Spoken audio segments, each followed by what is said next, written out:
My name is Courtney Cummings, and I am with the Stylish Organizer, and I'm also here representing the heart of Centerville in Washington Township. And we have a panel discussion for you about different home improvement tips and tricks for this spring, and hope that you will find some good value in it. And I have some wonderful experts just over to my right. I have Rachel Funke of Dayton Designer Closets, and she is the owner, where she loves to combine her passion for interior design and organization to create functional and aesthetically pleasing spaces. She has a background in art and marketing, and Rachel really brings a unique perspective to her work. And her dedication to enhancing both the practicality and the beauty of homes has made her a respected figure in our design community here in Dayton. And outside of all things business, she is a devoted wife and mother of 2 young children. And when she's not working, you can frequently find Rachel either with her family on a basketball court or the Lego store. And next to Rachel, we have Abby Matuzak. I wanted to say that right, okay, of GFC Concrete Coatings. And Abby is a dedicated professional with over a decade of experience at GFC Concrete Coatings, where she excelled as both a sales manager and a general manager. And her commitment to the company actually led her to recently acquire it. So congratulations on that. And Abby's #1 priority is to foster a positive workplace culture to really empower her team, ultimately delivering exceptional service to all of her clients. And beyond her successful career, she's a loving spouse and a parent of 2 with a bustling household that includes, get this, 3 Boston Terriers, a cat, and a chameleon. And when she's not driving her business forward, Abby is actively involved in her kids' soccer and basketball activities, and she truly cherishes quality family time. And all the way on the end, we've got Jeremy Espinosa of PowerSoft. He is a former roofing and siding business owner from Northwest Ohio who relocated to Centerville with GE Aerospace in 2022. He started his exterior cleaning business, PowerSoft, in the spring of 2023. We love entrepreneurs here. A 6 Sigma black belt and lean manager within the manufacturing industry. Jeremy's also a graduate of Bowling Green State University, where he received both his bachelor and his master's degrees in quality systems. And Jeremy says he really loves improving processes and helping people to solve problems. And providing exterior cleaning services for the Dayton area is a great way for him to serve and connect with people. So I am so thankful that these 3 professionals decided to join us today, and we've got a series of questions, and hopeful that then we'll have time at the end too. If you all have some home improvement questions or even just anything specific to some of the businesses and the services that these professionals offer. So I'm going to start with Rachel. So tell us, Rachel, what is your top overall tip for homeowners this spring and why? Oh, that's a great question. I would say the biggest key before you're going to tackle any project is, first off, just decluttering whatever space you're going to get to. So then you can really see what you need out of your space, whether it's your closet, your garage, your kitchen, your living room. It's hard to know what to do with the space when there's too much in the way to see what it needs to be and how you want to live there. I totally stand behind that. As a professional organizer myself, she is speaking music to my ears. So Abby, I'm going to toss it over to you. What do you think is your real top overall tip for homeowners this spring? I'm the garage lady, so I would say focus on your garage. You know, you've got all the winter clutter that you have. Everybody is dropping their snow boots and their sleds and their sporting equipment because nobody wants to hang out to organize and put that stuff away. So springtime, focus on getting all the winter clutter put away, sweep out the garage. It's the first place that you come to when you come home and the last place you see when you leave. So you want to be able to start your spring with a clean garage. Awesome. All right, Jeremy, what's your take on this one? Since I'm looking at the exterior of homes, I would say one of the biggest things I can recommend is early spring is that if you've got growth and things going on outside your house is to get it cleaned up. A lot of times we have the misconception that, well, it's outside, when it rains, it's going to clean itself off. And that's really not the case. The more black stuff you have on your sidewalk, you'll end up with orange spots. People walk on there with bare feet.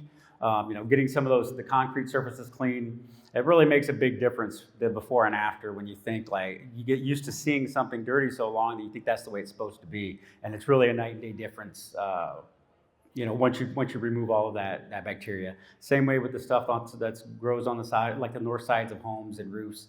Getting that stuff taken care of early will save you in the long run. A lot of that stuff, like it makes the compounds in your materials begin to start breaking down. So to extend the life of the things on the exterior of your home, it's really good to get that stuff cleaned off. Awesome, great tips. All right, so my next question is, what is the most common mistake that you see in your industry, and what can homeowners do instead to avoid that mistake? I'm gonna go to Abby first on this one. All right. I actually have two. All right, we like extra tips here, right? In our industry, we find a lot of really wonderful do-it-yourselfers that do it themselves, and it does not turn out well. So we get a couple phone calls every year of somebody who is very, very handy, that tries to epoxy their garage floor, but unfortunately, it's hard to get your hands as a residential homeowner on the right equipment to prep and profile the concrete properly. These are chemicals that are time and temperature sensitive, so it can go bad very, very quickly. So I would say if you're a do-it-yourselfer, that is wonderful. We love to do a lot of projects ourselves, but this is one I would leave to the professionals. My second thing is we see a lot of times, and I think this is in a lot of home service, is don't go with the cheapest bid. If you're looking at the cheapest bid, most of the time there's something that's left out, something that's inferior. So do your research. You get what you pay for, generally. So, all right, I'm gonna toss it over to you, Jeremy. What's your take on this question? Yeah, kind of in the same vein that she was just talking about is the do-it-yourself piece. A lot of people buy a pressure washer and think that pressure washing is the solve for all. We do a lot of things that are soft wash because pressure is not good for all surfaces. They don't understand what the different tips are used for. And the thing is even washing something like your siding, a lot of times people will think that that's close, I can power wash that, but then we'll get called out because there's lines all over it, because there was oxidation on the side of their siding. And so you've knocked off some of that siding, and now, rather than just washing it, it's a much more expensive service now because we have to do oxidation removal before we can clean it to make it all look the same color. So it's good to get out there. There's a lot of stuff that you can do on your own, but there's certain things that the application isn't meant for that type of equipment. But so it's kind of piggybacking off that same thing. Sometimes it's the do-it-yourself that sometimes you can get yourself into some trouble, or you can tear up, especially fences. A lot of people like to do their fences and then they'll fray them out or they'll bleach them, and then that's very costly to repair that. Great, thanks so much. Rachel, I'm gonna hand it over to you. Yeah, great. I would say a misconception for me would be I'm going to tackle something once somebody's already come to us. So a potential client, people tend to get very ingrained on details to the point where they're almost stalled in their decision making. So one great thing for me with doing custom closet organization is that while this is a custom product and we're making it for you, the great thing about closets are they are adjustable. So as your needs change or the way you like to store things change, the system can be flexible with you.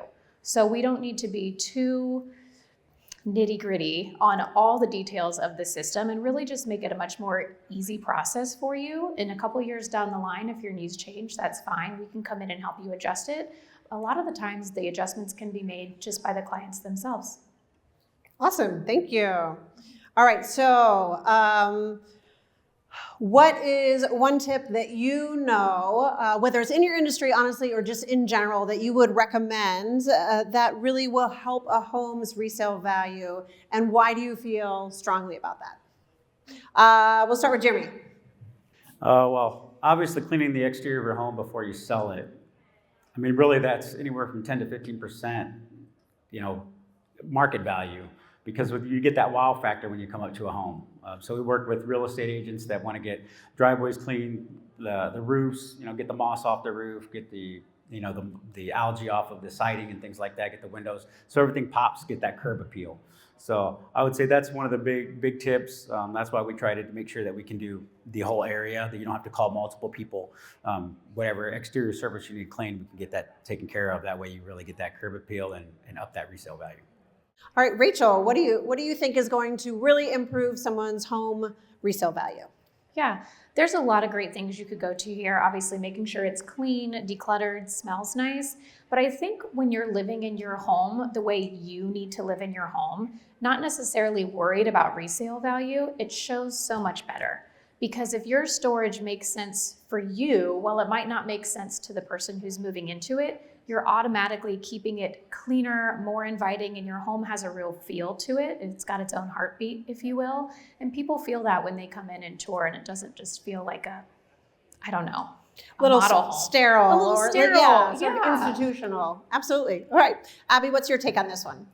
I think, maintaining your home in general is going to help to increase buyer excitement about your home. So, for instance, for us, coating your garage floor is not necessarily a necessity, but if you coat your garage floor and you keep your garage clean, when a buyer comes in and is touring your home, they can tell that you care and you're maintaining your home. So little things, when I mentioned maintaining your home, could be landscaping or fresh paint, on your walls. So just maintain your home, I think, is a really good way to increase the.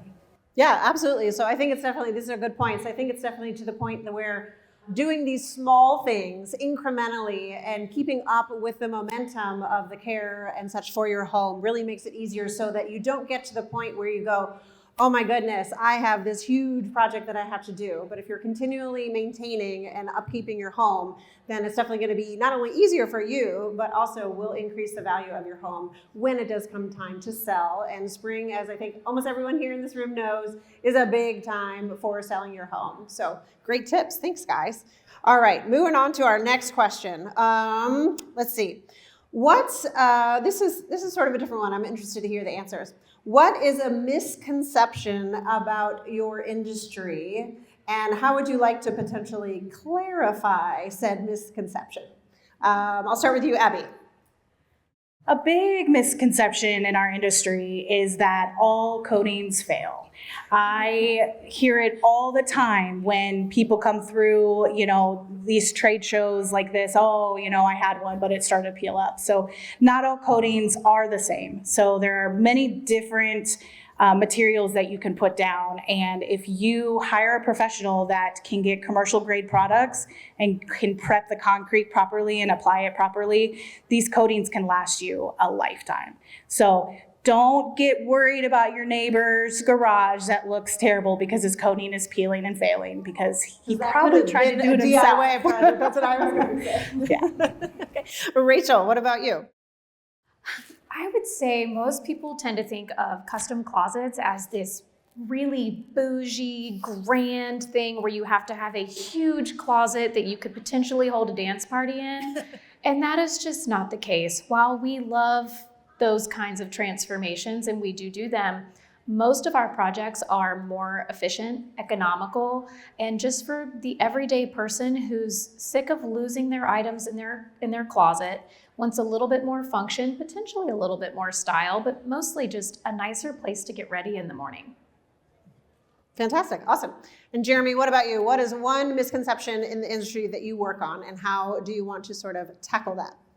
All right. Well, I want to start off kind of responding to what you guys said. I know one thing, like when we recently bought a house a few years ago, and, my wife, she's in real estate as well, is the storage. The storage that you guys provide with these type of systems really means a lot. I know it doesn't mean as much to me, but my wife, it means a lot to. And then and the a garage, happy wife is a happy life, right? Okay. And the garage is always kind of like an afterthought. I know when I'm looking through there, they kind of just and this is the garage. And then they close it. And it's like, as a guy, I want to see what type of storage did they take care of? Do I have the concrete cracked? So having that, taken care of, I think that does really go a long way. For my industry in itself, I think one of the misconceptions is that anybody can do it. And people will get a $80 Ryobi pressure washer, battery powered thing, and then I'll see them trying to clean somebody's house, so I'll see people buying little things and they're like right down on the concrete for like hours trying to, clean dirt away.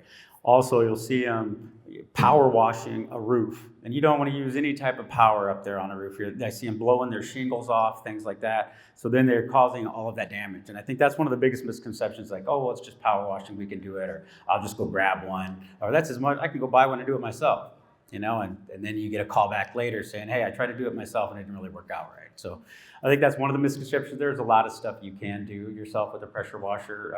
There's a lot of training and videos out there. But a lot of times it can come back to bite you. Got it. And I feel like I'm sensing a theme here. Now, of course, we are all different home improvement professionals and such on this panel, but ultimately it also comes down to finding the right person to do the work for you.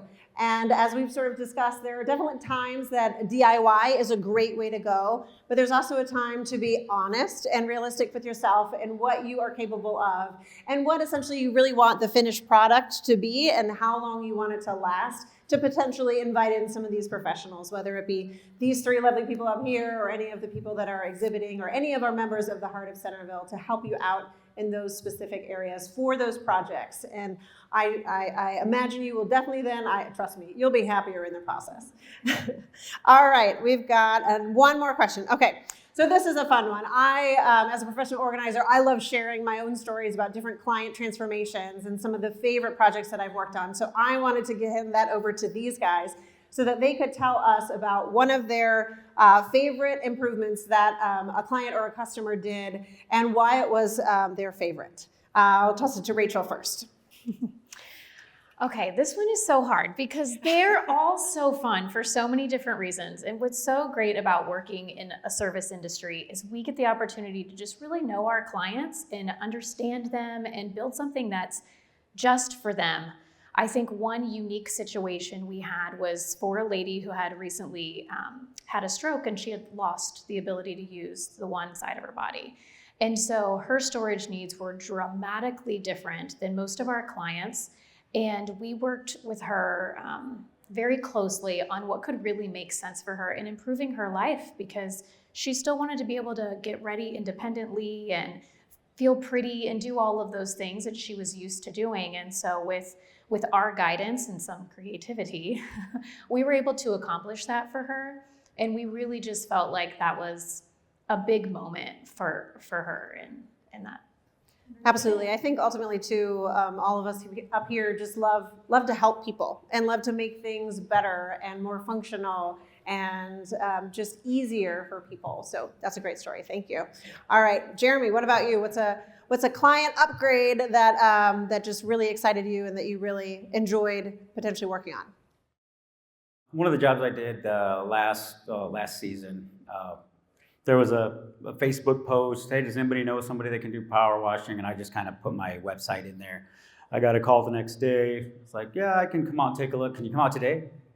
Well, I guess, so I go out Tuesday afternoon, give her a quote on it. And she's like, okay, well, here's the thing. I want to surprise my husband and he gets home Friday morning. Can you have it done by then? And when you're already kind of, have that full schedule, it's like, well, I'd have to come over, maybe the next 2 evenings because it was a very large house. Wanted the whole house washed, very large garage, brick patio that definitely needed cleaning.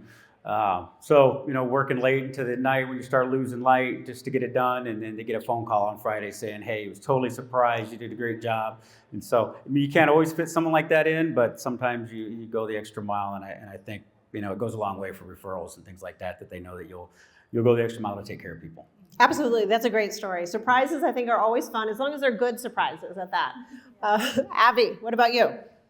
It is so hard to choose just one. So my favorite products are total transformations. When I say total transformation, a homeowner completely cleans out their garage. Everything from the walls come off. They put a fresh coat of paint on. They work with our design specialists on some garage cabinets to suit their needs, whatever kids' sports they're playing. There's a space for everything. And then to finish it off, we coat the floor. Those are just magnificent because it truly makes your garage feel like another room in your house. So particularly one homeowner, this story has stuck with me for years. This happened years and years ago. We did a total transformation for this customer. He actually had 2 different garages. So we did a total transformation for him in his everyday use garage that was attached to the house that his family of 5 came in and out of every single day. And then we did everything but the garage floor for his other garage. We did the paint and we did all the storage. He wanted to wait on the garage floor because he had some other projects he was doing. So he called us a year later when he was ready and he had the funds allocated. And he said, Abby, what's crazy is my attached garage that gets all the mud, all the toys, all the grass from the soccer games feels cleaner than my garage that I keep all my sports cars in that have, you know, covers on them that never ever leave and never see weather. So those are really, really cool. A garage floor coating can just make a world of a difference in a space that is, again, like Jerry mentioned, it's a forgotten space. So that's been really, really impactful for me. And I've told that story a lot of times. Amazing. That's awesome. So I think we've got some time. Does anyone have any specific questions for our panel? Yes, thank you. Sure. So her question is basically, has like the concrete mixture, I guess what we use for concrete changed over the years, because she's found this funny film over some of the areas that are not covered, which I know is probably no fun. So Abby. There are so many different mixes for concrete. So to say that concrete's changed, it could be different than the aggregate that was used for your patio previously. It depends on how porous it is. So, you know, concrete is like a big sponge. So when you get the dirt and the grime, it gets in there and it sucks it up. So you do need to give it a more aggressive clean, a power wash to do that. So the benefit of a concrete coating is when we clean and profile the concrete, we put a coating on it that's impermeable. So the dirt and the grime can't get in there. So it sounds like we would be a good solution for you. So it is concrete, exterior concrete is put through the ringer with the weather in Ohio. Jeremy, do you want to add to that? Yeah, I would say, you know, getting a lot of that black, you can also look at, you know, maybe how temperatures have changed. It's a lot more humid and hotter these days than it was before. Have your trees gotten taller and they're creating more shade? Because a lot of that times real treed and shady areas are going to produce that black mold, that black, not necessarily black mold, it's black algae. So really the stuff that's on your roof and things like that, it's called like gliocapsomagma is the technical term for it. And so it'll just get, especially on the north side, tree covered areas, it'll get really black. And eventually if it's on your roof, it'll start growing moss. On your concrete, you'll start getting green splotches the blacker it gets. But a good, if you treat that with an algicide, pressure clean it, you can get it right back to the white and then do some type of seal or put a coating on top. And that would, because you're gonna, even if before you do a coating, you're gonna have to probably prep the surface, get it cleaned up, get the algae and stuff off. But yeah, it could be, you know, with a lot of the weather. When I just moved here from up north a few years ago, we didn't have this type of problem. I didn't see it as rampant as I do down here. But I would say a lot of the temperatures and humidity and shading areas has a big impact. Great, thanks so much. So the question was, what about on concrete where there's sort of these rust-looking kind of spots that might just be from like a rock that happens to have iron or something along those, or walnut stains? All right, we got lots of concrete questions. Yeah. So there's definitely different chemicals and applications that can take care of that, and they can take care of the rust spots, the walnut stains. There's I could name off a few different type of chemicals that you can use and different applications. You still want to power wash it once you let it soak and you coat it. And it's also how much pressure are you putting on it, how much water flow is going into that pressure. And that's a lot of times when you're looking at, say, something you buy from Lowe's, you might have 2.3 gallons a minute. You have things that go from 5 up to 10 gallons a minute. And it's really pushing a lot of that water on that surface. So yeah, it can all get cleaned. It's just different type of chemicals for different applications. So the question was, does Jeremy's company clean pavers? Because a lot of pavers have sand in between them just for the structure of the system itself. And she had not previously power washed it because she was concerned that it would uproot some of the sand or cause things to shift. So Jeremy. Okay, so if you've got a paver patio, if there's already kind of weeds and like any type of green stuff growing in between the cracks, that would mean that the seal for for the sand has already failed over time. So it wouldn't hurt. It's actually better to probably pressure wash that, because typically we'll pressure wash them, backfill them with sand, and reseal it. That's the application. Now, if it's dirty and it's been recently sealed, you're not having growth coming in between the cracks, then you would do a soft wash application and then just like what we call a ball valve cleaning, which is kind of just a little bit more strength in your water hose. But we would also put an algicide down, let it soak for a little bit, and wash it off that way. So it's two different applications. If you've got the growth, might as well power wash it, blast that stuff out of there, resand it, and then reseal it. We do it. Once we power wash it, then we'll come back over with sand. We'll get it brushed in, get it right at the right level below the pavers, and then come in with a sealer. That will soak that in. All right, no other questions. Okay, you can always touch base with any of these individuals or myself afterwards, but I'd like to give everybody a chance. Tell everybody where they can find you and any other sort of last little bit of information that you'd like to share with our crowd today. Rachel, Me go first. ahead. Okay, Yep. great. So again, I'm Rachel with Dayton Designer Closets. We do have a showroom in Centerville. It is located at 7678 McEwen Road, close to Sky Zone, if anybody's familiar with Sky Zone.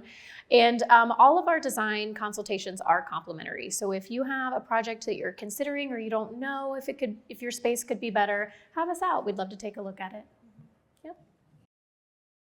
Abby Matuzak, GFC Concrete Coatings, and if you would like to kill two birds with one stone, Rachel and I share an office. We don't share an office, but our offices are in the same office. Yes.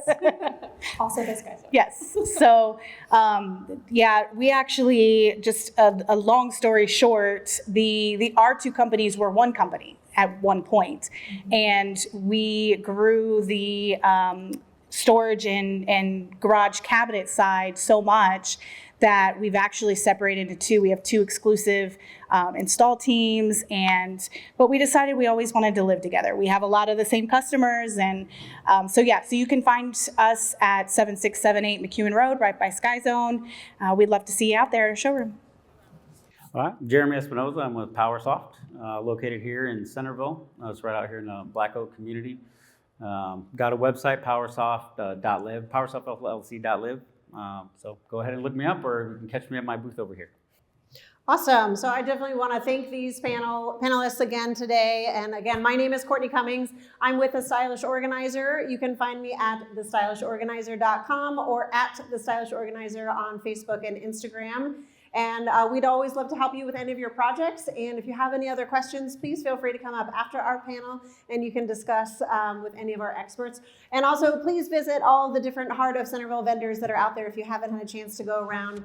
Everybody has some really great ideas, and these are some really wonderful, hardworking people. So thank you all so much for listening to us. Thank you again to our panelists, and enjoy the rest of your day, and good luck on all your spring projects. Thank you.